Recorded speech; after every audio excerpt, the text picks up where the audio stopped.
हकीकत नगर में ex serviceman welfare association ने अपनी मांगों को लेकर दिया धरना। दी जानकारी आपको बता दें, हकीकत नगर में एक्स सर्विसमैन वेलफेयर एसोसिएशन ने अपनी मांगों को लेकर धरना दे दिया। एसोसिएशन के पदाधिकारियों एवं कार्यकर्ताओं का कहना है कि जवानों के साथ केंद्र सरकार द्वारा किए गए अन्याय के खिलाफ जंतर मंतर दिल्ली में 20 फरवरी 2023 से चल रहे अनिश्चितकालीन धरना प्रदर्शन को समर्थन देने और केंद्र सरकार को जवानों को न्याय देने की मांग को लेकर यह धरना दिया गया है। इस संबंध में उन्होंने जानकारी भी दी।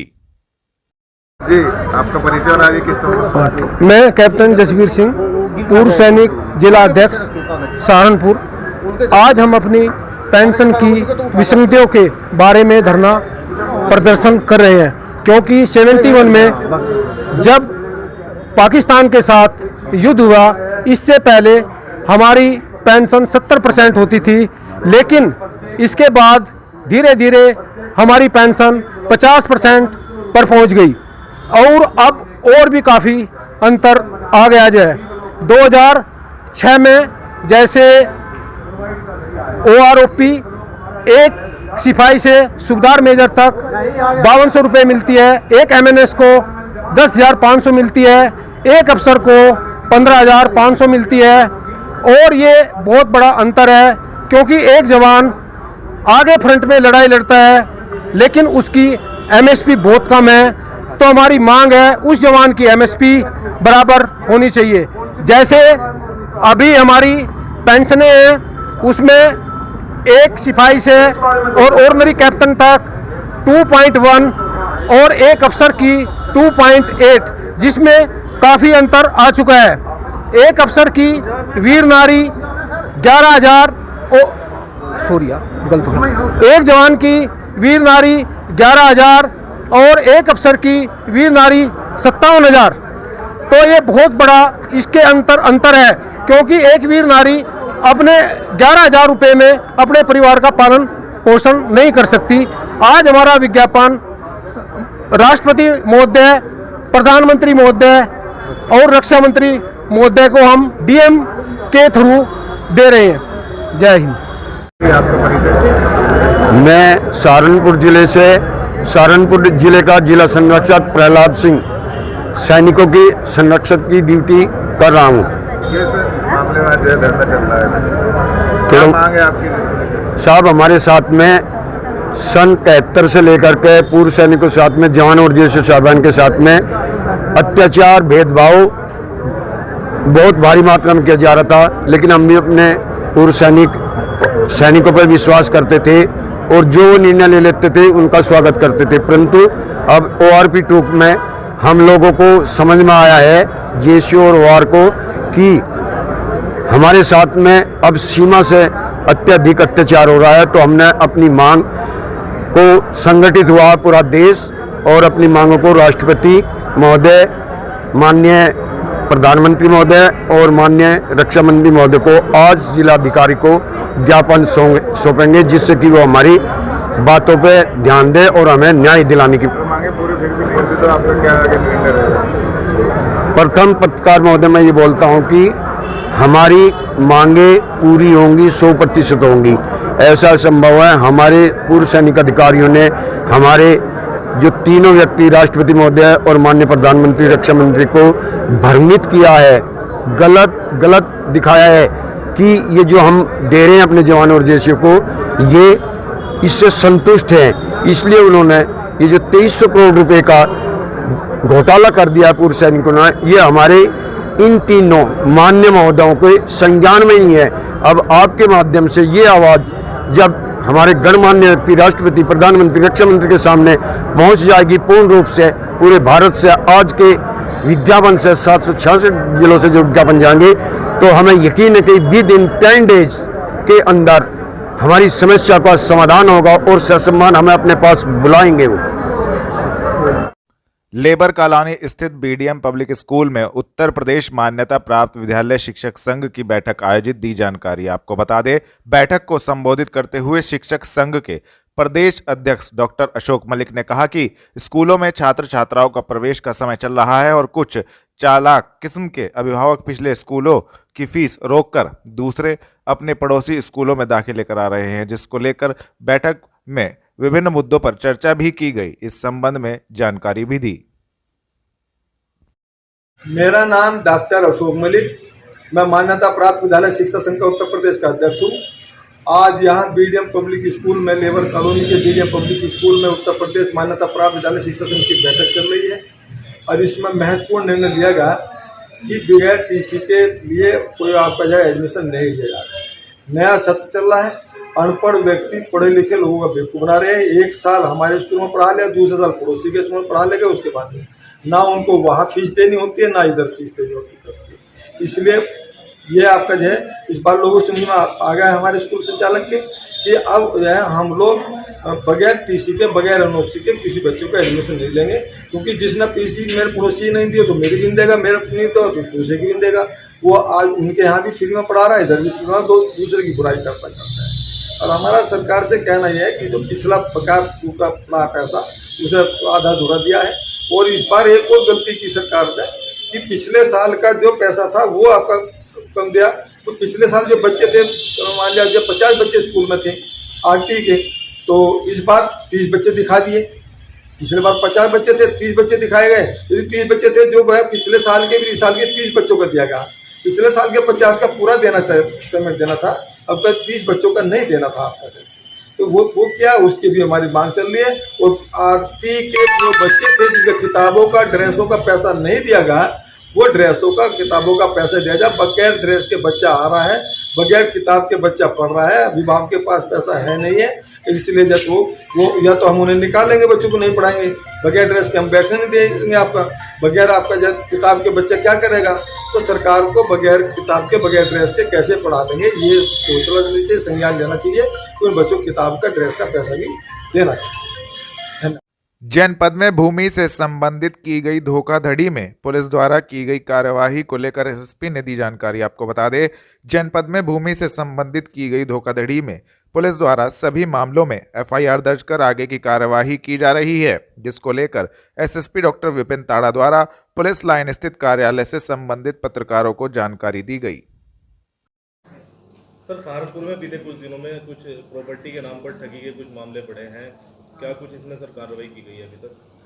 जी, जो भूमि संबंधित जो भी धोखाधड़ी के मामले पुलिस के सामने आए हैं, सभी में एफआईआर करवाई गई है जांच करवाकर।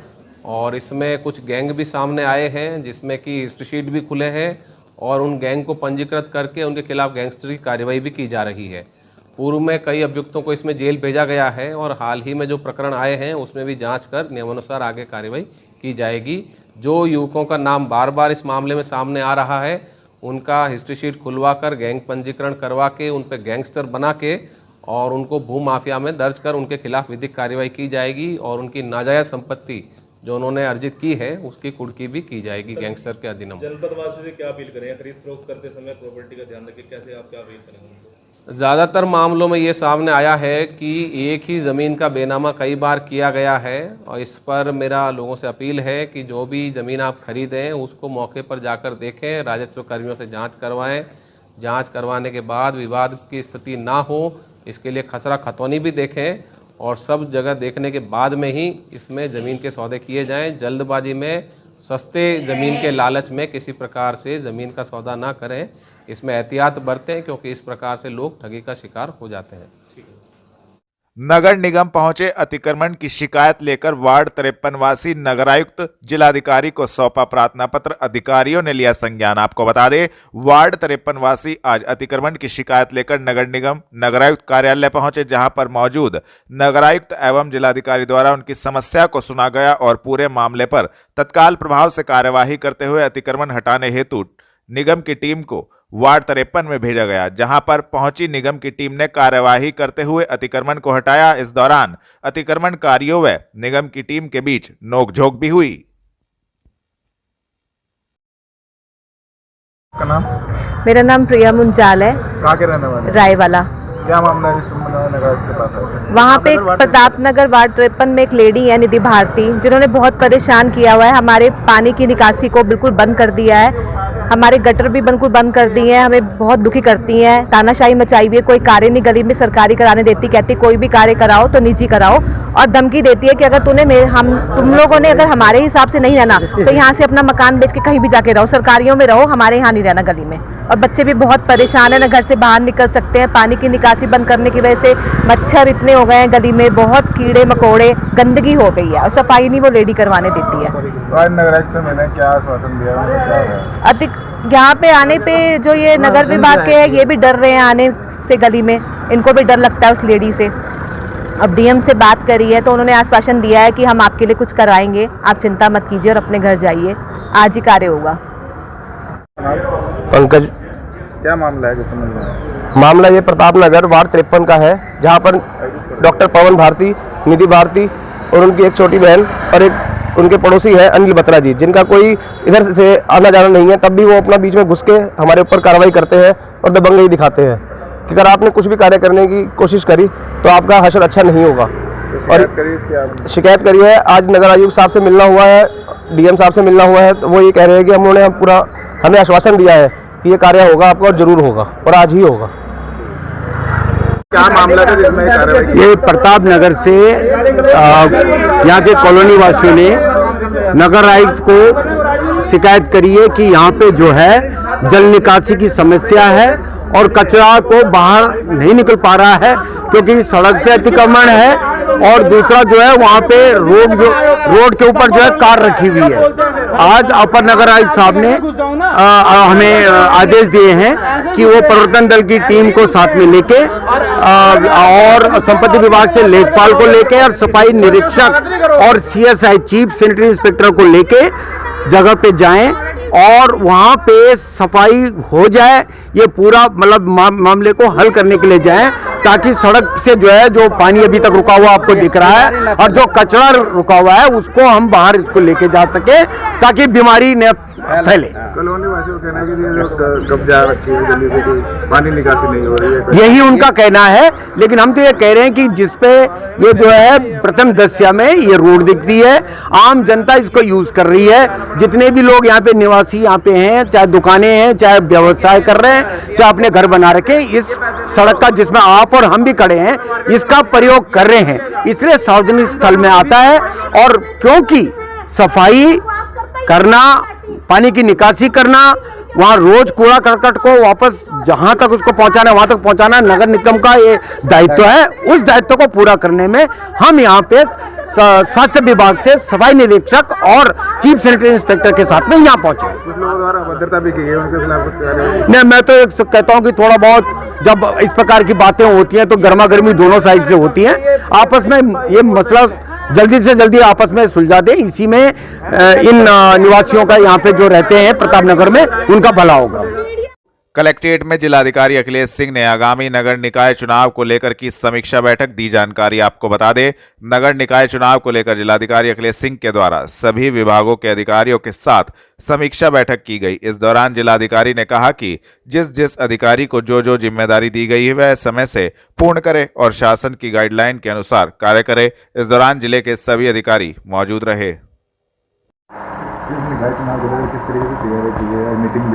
देखिए, जनपद सहारनपुर में स्थानीय निकाय के चुनाव अतिशीघ्र संभावित हैं।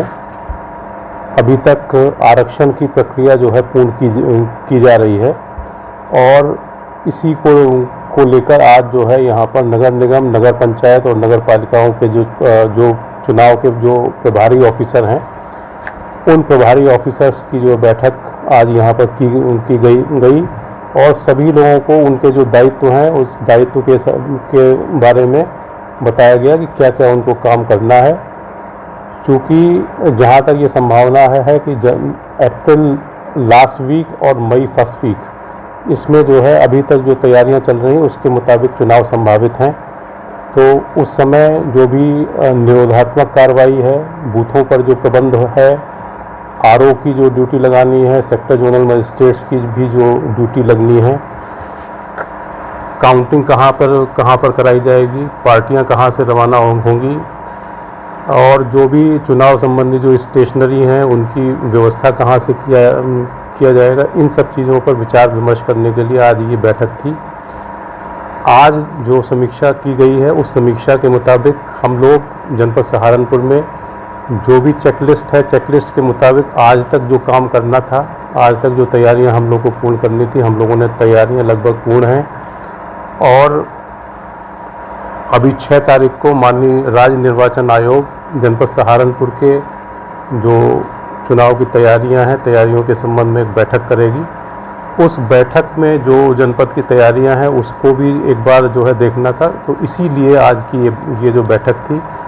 और 6 तारीख तक जो आरक्षण का कार्य है, वो आरक्षण की जो भी आपत्तियां हैं वार्ड की आपत्तियां जनपद स्तर पर, और जो अध्यक्ष की आपत्तियां हैं वो नगर विकास के प्रमुख सचिव के स्तर पर उनका निस्तारण किया जाना है।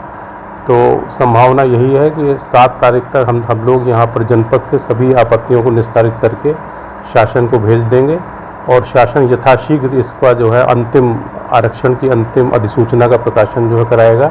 और उसके बाद तत्काल बाद राज्य निर्वाचन आयोग जो भी चुनाव का प्रोग्राम है वो घोषणा करेगा, और उस घोषणा की तिथि से जो मॉडल कोड ऑफ कंडक्ट है वो जो है पूरे प्रदेश में और जनपद सहारनपुर में लागू किया जाएगा। तो इसमें जो भी प्रवर्तन का कार्य है, शराबबंदी है, कैसे क्या करना है, इसी सब पर हम लोगों ने विचार विमर्श आज यहाँ पर किया है। देहात कोतवाली क्षेत्र में मिले चेहरा जले हुए शव के संबंध में की जा रही कार्यवाही को लेकर एसएसपी ने दी जानकारी। आपको बता दें, थाना कोतवाली देहात क्षेत्र अंतर्गत एक खेत में मिले चेहरा जले हुए शव के संबंध में थाना कोतवाली देहात पुलिस द्वारा की जा रही कार्यवाही को लेकर एसएसपी डॉक्टर विपिन ताड़ा द्वारा पुलिस लाइन स्थित कार्यालय से पत्रकारों को संबंधित जानकारी भी दी गई। थाना कोतवाली देहात में परसों एक युवक का शव खेत में मिला था, जिसमें कि उसके चेहरे पर कुछ केमिकल डाल के जलाने का प्रयास किया गया था, शिनाख्त मिटाने का प्रयास किया गया था। इस पर पुलिस ने तत्परता पूर्वक मौके पर पहुंचकर शव को कब्जे में लेकर पोस्टमार्टम करवाया है, और उस युवक की शिनाख्त भी हुई है। उसी थाना क्षेत्र के गाँव के रहने वाले युवक के रूप में युवक के परिजनों द्वारा कुछ युवकों पर हत्या का आरोप लगाते हुए संदेह जाहिर किया गया है, जिसके आधार पर पुलिस ने मुकदमा दर्ज किया है। और एक युवक को, जो हत्यारोपी युवक है, उसको पुलिस ने अपने गिरफ्त में भी लिया है, उससे पूछताछ की जा रही है। जो भी साक्ष्य आगे आएंगे उसके आधार पर नियमानुसार कार्यवाही कर शीघ्र ही इस प्रकरण का अनावरण किया जाएगा। सर, क्या अभी कोई जानकारी इस तरह की आई है, क्यों उसकी हत्या की गई, क्या हत्या का एम था, क्या वजह थी? जी, इसमें परिजनों द्वारा अपने युवक की हत्या का संदेह कुछ युवकों पर जाहिर किया गया है। उसमें से एक युवक को पुलिस ने हिरासत में लिया है, उससे पूछताछ की जा रही है। कुछ जानकारी उसके द्वारा दी गई है और कुछ अन्य जो साक्ष्य है वो भी उपलब्ध करवाए गए हैं। पुलिस इस पर सभी कार्यवाही कर रही है और शीघ्र ही इस पूरे प्रकरण का अनावरण किया जाएगा।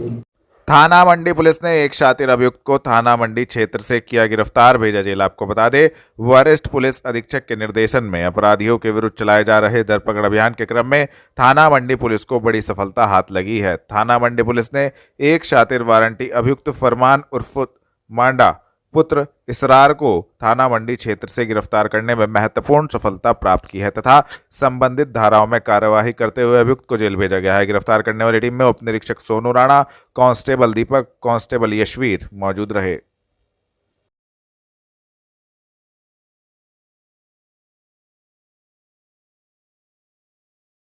जनपद में एसएसपी द्वारा एसबीडी पुल पर चल रहे निर्माण कार्य को लेकर यातायात व्यवस्था का लिया गया जायजा। आपको बता दें, एसएसपी द्वारा एसबीडी पुल पर चल रहे निर्माण कार्य के कारण रूट व्यवस्था डायवर्जन होने पर जनपद क्षेत्र में भ्रमण कर यातायात व्यवस्था का जायजा लिया गया और संबंधित अधिकारीगणों एवं कर्मचारीगणों को यातायात व्यवस्था को सुदृढ़ बनाने के संबंध में आवश्यक दिशा निर्देश भी दिए गए।